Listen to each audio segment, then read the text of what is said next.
2000 సంవత్సరాల కింద ఈ లోకానికి యేసుప్రభు వచ్చి మన పాపాల కోసం మరణించిన దేవుడు. యేసుప్రభు అందు ఎవరైతే విశ్వాసం ఉంచుతారో వాళ్ళు రక్షించబడతారు.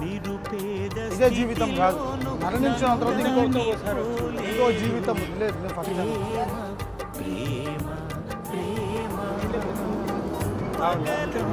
సరే బాబాయ్, బైబుల్ చదువుతాం దేవుని జీవితం. ఓ వెరీ గుడ్, ఉందా? ఓకే, రైట్ చదువుకో బాబాయ్. అన్న బైబుల్ కావాలా? చదువుకుంటారు. దేవుని మాటలు ఫ్రీగా ఉన్నప్పుడు ఒకసారి చదువుకోండి. నచ్చితే చదువుకోండి, లేదంటే పక్కన పెట్టేసి.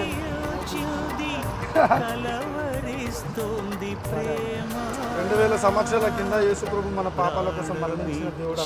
ఎప్పుడైనా ట్రై చేయ దగ్గర